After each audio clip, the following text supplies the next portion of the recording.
Kamusta po mga katambay? Si Kamanong po, nagbabalik po ang inyo pong lingkod, ang Tambayang Makabayan, komento ni Kamanong. Ito po, komentuhan po natin mga katambay, ito pong gamit na gamit po. Ito pong pamumulitika po sa pangalawang pangulo po ng ating bansa.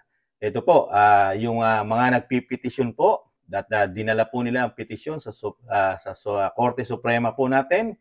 At ito po, sinagot naman po ng Vice President ito pong mga petitioner na wala naman pong kaso na isinasampa about po dito po sa paggamit di umano ng confidential fund ng Vice President na 100 plus million mga katambay. Ito po, painggan po natin ang balita at painggan po natin ang pinagkakaguluhan po ng mga against at sinasabing pinupolitika ang Vice President dahil napakataas po ng approval at trust rating na kinakabahan po sila na sa susunod pong halalan sa 2028, isang Duterte na naman po ang makakabalik sa Malacanang. Kaya po ginagawan po di umano raw ng paraan na ito ay maagang bakbakan ng bakbakan. Ito po ang issue ng confidential fund, mga katambay. Ito po, pakinggan po natin ang balita at ang sagot ng Vice President Sara Duterte.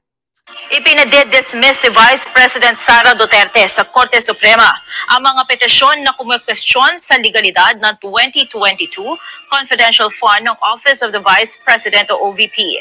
Sa consolidated comment ng Vice Presidente, sinagot nito ang tatlong petisyon na ideklarang labag sa saligang batas ang paglipat ng pondo sa OVP at ibalik sa kaban ng bayan ng 125 million pesos na halaga.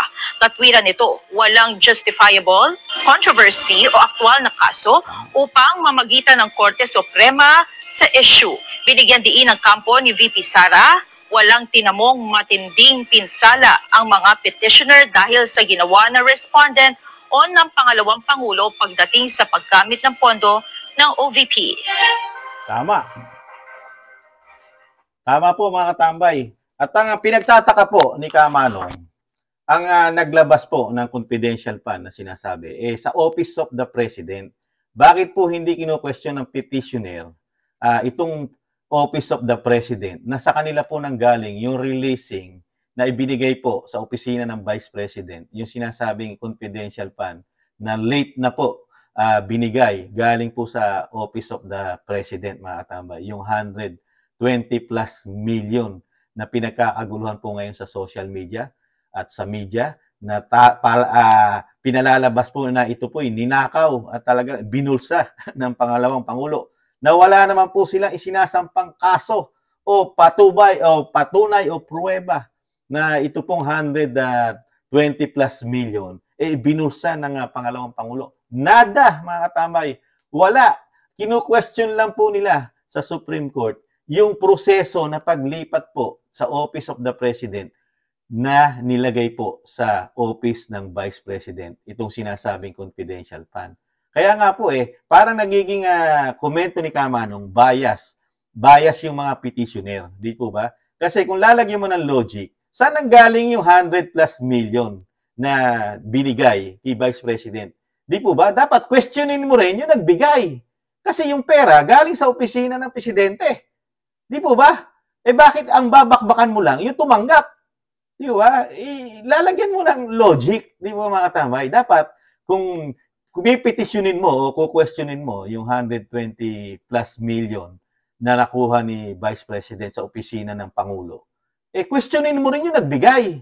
Di ba? At yung ba'y labag sa batas? Hindi po. Yun din na sinasabi ng VP Sara dahil ang VP Sara isang magaling na abogada, mga katambay. Alam niya po ang batas. Kaya ito po, wala pong mangyayari dito sa petisyon na sinasabi mga petitioner na dinala sa Supreme Court, mga tambay. Dahil unang-una, walang nilabag na batas. Kahit mismo ang presidente na nagbigay, wala rin po silang maisasampa na reklamo. Dahil mismo yung presidente nagbigay, hindi naman nireklamo, mga tambay. Paano uusad ang kaso kung sasabihin mo kakasuhan nila ang Vice President sa paggamit ng 100 plus million o 125 million na sinasabi? Wala rin naman silang pruweba na yun ay labag sa batas, yung pag-transfer o pagbigay ng Office of the President sa Vice President, di ba? Kaya hindi uusad yung kaso kung magpipetisyon itong mga petitioner, mga tambay. At wala rin naman silang mapatunayan na may korupsyon, wala silang mailabas na matibay na ebidensya na yung 125 million na ginasta raw di umano ng sinasabing 11 days. Wala naman pong isinasampa o inilalabas na anomalya ang Office of the Vice President na ito ay anomalya, ito ay ibinulsa o ginamit sa hindi tama dahil yung confidential fund ay para sa confidential lamang. Di ba?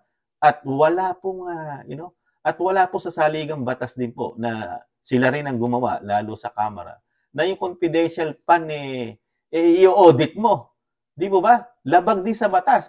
Kasi kung sasabihin mo na hindi tama ang paggamit ng Vice President, mga katambay, sa sinasabi confidential fund, lalahatin natin.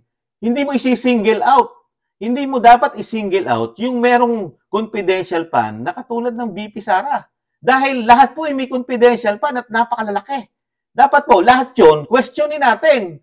Kasi lahat po sila yung mahahawak ng pera ng gobyerno, pera ng tao. Ang pera ng gobyerno ay nanggagaling sa tao, sa taxpayer, di po ba? Bakit ko questionin lang natin yung paggamit ng isang vice president samantalang halos lahat ng sangay ng gobyerno nanunungkulan sa atin magmula sa mayor, di umano, kung itama nyo po si Kamano, magmula sa mayor, may mga confidential fund yan, pataas.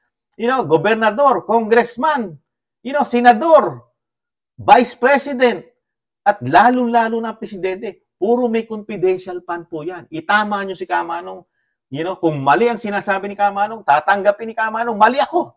Pero yun ang komento ni Kamanong, lahat po may confidential fund, mga katambay.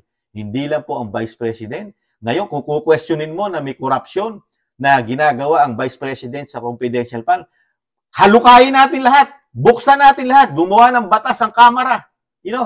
Mag-revisa o, tanggalin yung bago yung dating batas na hindi po pwedeng kalkalin ng confidential fund. Gumawa ng batas ang Kamara at Senado na i-open na rin ang book ng confidential fund para malaman po natin lahat ng politiko na umahawak ng confidential fund sa ating bansa, i-open ang libro kung paano nila ginagastos ang kanilang confidential fund. Hindi lang isang dapat mong i-single out. Di ba, mga tama? Yun ang logic. Di ba? Kasi halos lahat sila gumagamit ng pera ng bayan, pera ng tao, ng taxpayer. Di ba? Bakit siya lang ang babakbakan natin na siya corrupt. Di ba? Wala namang mapatunayan yung mga petitioner na yung sinasabing 125 million na galing sa opisina ng Pangulo na nilagay sa opisina ng Vice President, kinurap. Nada. Kahit mismong Vice President, ano sinasabi niya?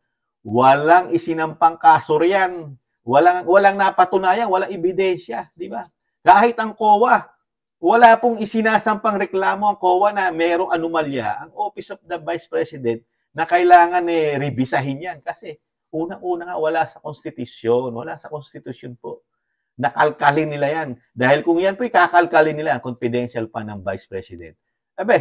Umpisahan din nilang kalkalin ng confidential fund o ng Pangulo dahil napakalaki ng confidential fund ng Pangulo. Billion isang taon ng confidential fund ng Pangulo. Ikumpara mo doon sa 125 million.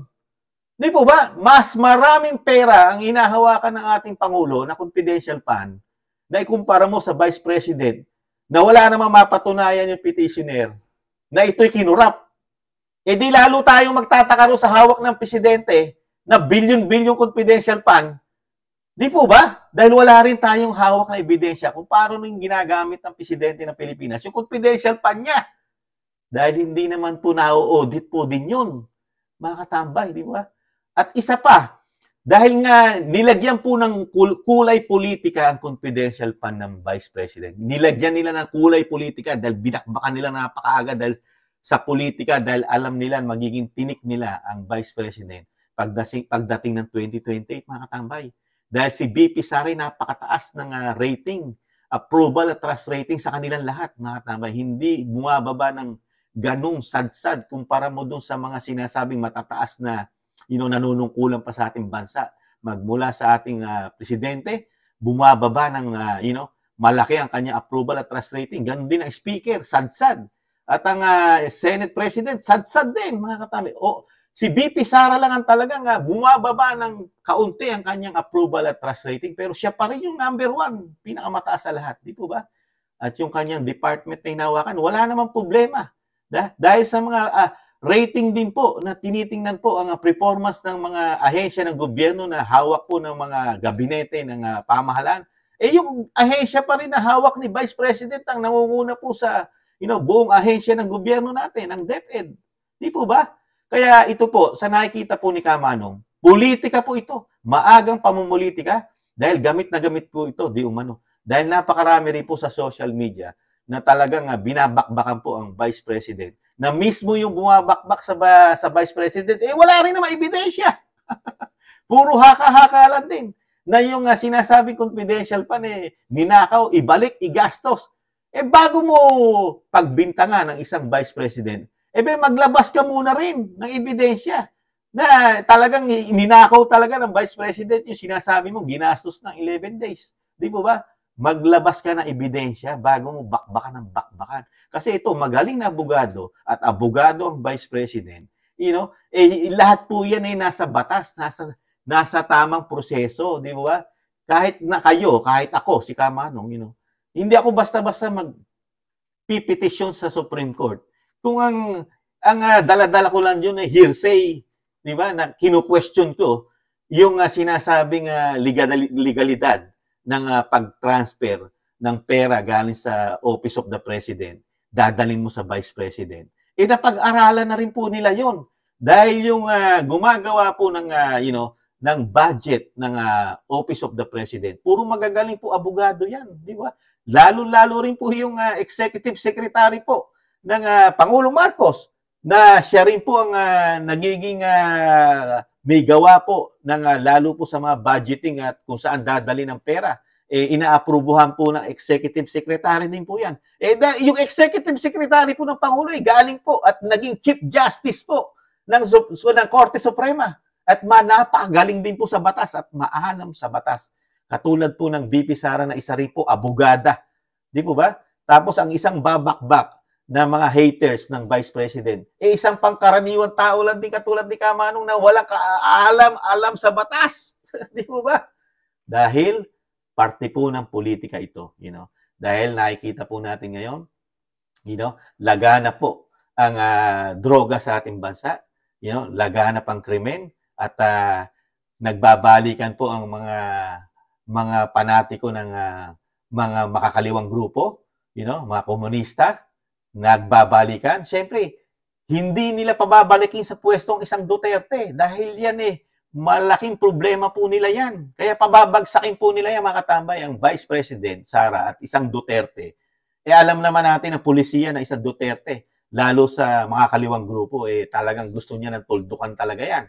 At ayaw na ayaw din ng Vice President sa kanyang mga pulisiya na ang mga matitinong tao katulad ni Kamanong mapapahamak sa masasamang tao lalo sa paggamit ng droga. Ayaw din po ng Vice President yan.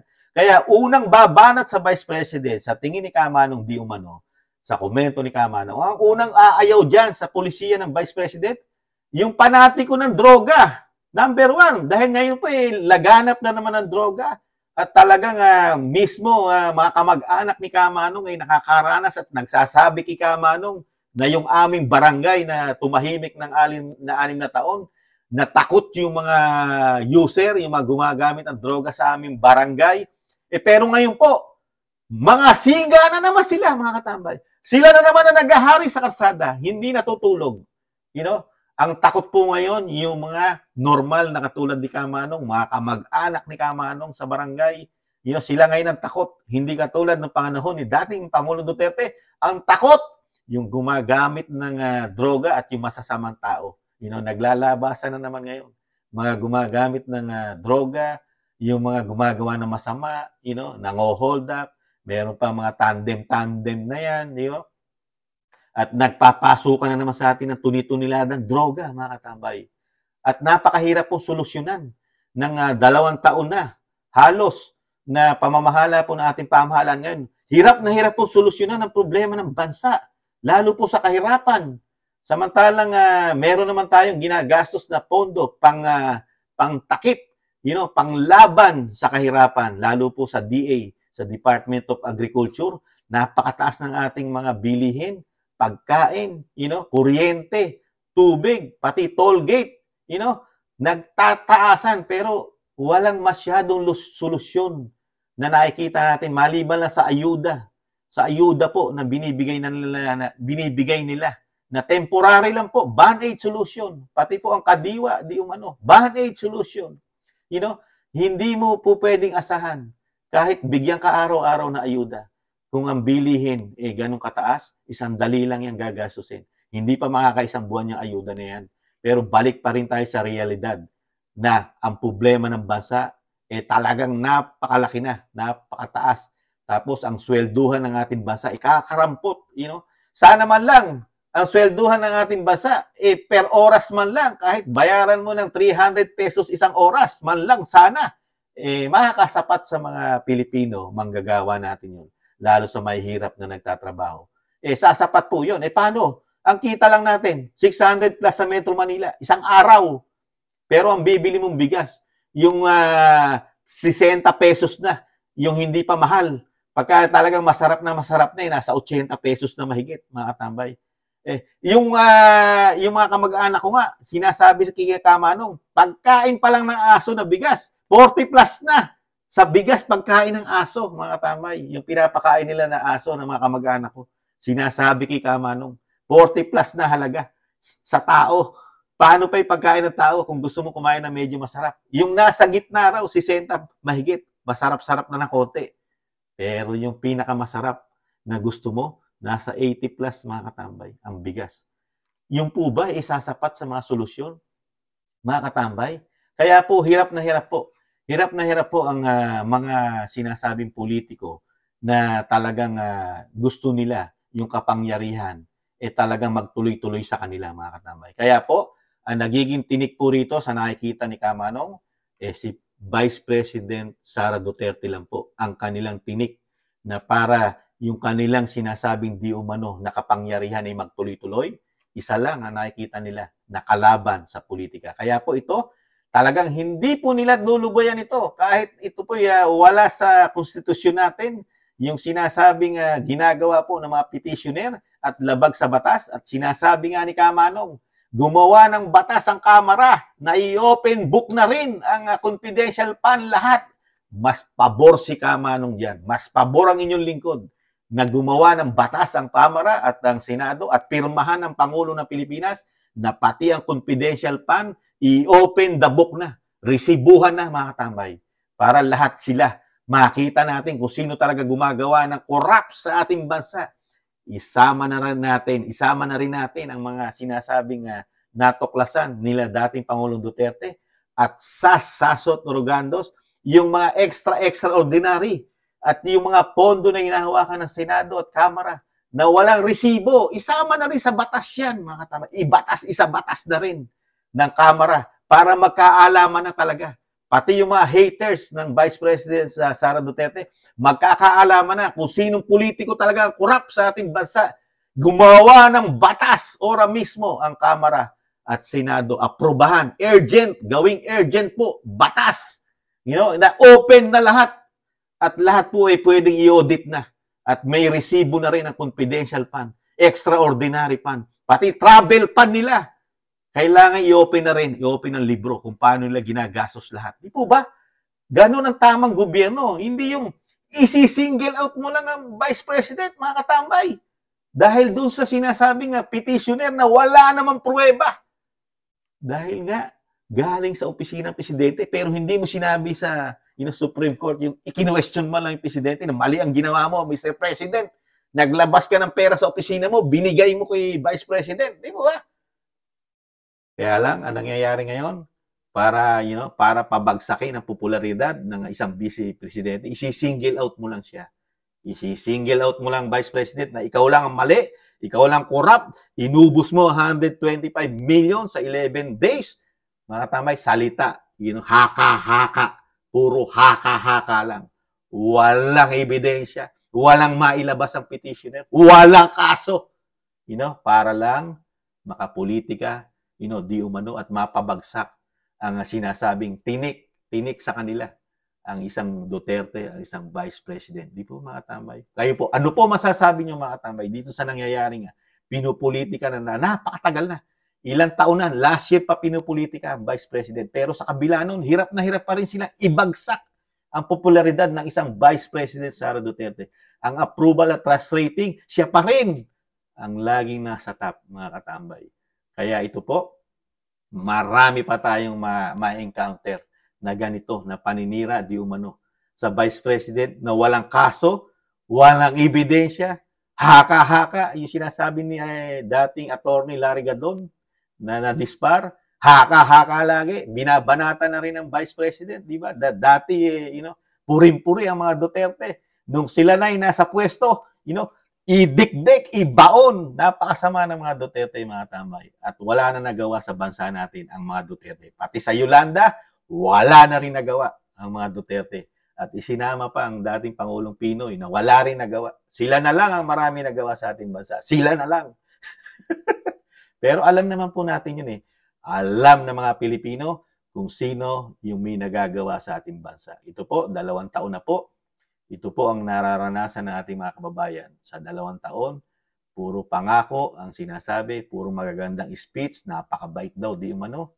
At talagang napakaraming pinupuntahang bansa para, pagandahin ang ekonomiya ng Pilipinas. Ilang bansa ngayon, nasa Brunei naman ang ating bansa at pupunta pa ng Singapore para ibangon ang ating bansa, ang ating ekonomiya. Di ba? Pero nakikita ng tao yan Kita ng mga Pilipino ang performance ng bawat politiko sa atin. Iba kasi yung salita, ang mga Pilipino hindi sanay sa puro salita. Ang sanay ang mga Pilipino, kahit si Kamanong, mas sanay si Kamanong sa gawa. Pinakikita mo yung trabaho mo bilang empleyado ka o manggagawa ka ng mga Pilipino, ng taong bayan sa Pilipinas. Di ba? Pero, ang nakikita po ng ating mga kababayan, di umano, puro salita lang mga tamay. Puro salita. Pero yung gawa, coming soon. Parang palabas sa sine. Aantayin mo pa. Coming soon. Pwede pang madelay. Mga tambay. Muli po, si Katambay Manong po. Nagpapasalamat. At kung meron po kayong komento, pwede nyo po i-comment mga katambay. Maraming salamat po sa mga nagko-comment. Thank you po. Sa mga nagko-comment po na hindi maganda, salamat din sa inyo mga katambay, mga kababayan. Maraming salamat po. At nagpapasalamat po si Kamanong sa nakagusto po ng ating napakalit na channel sa Ang Tambayang Makabayan sa YouTube at TikTok. Ingatan nawa mga tambay. Sa muli po. Bye-bye!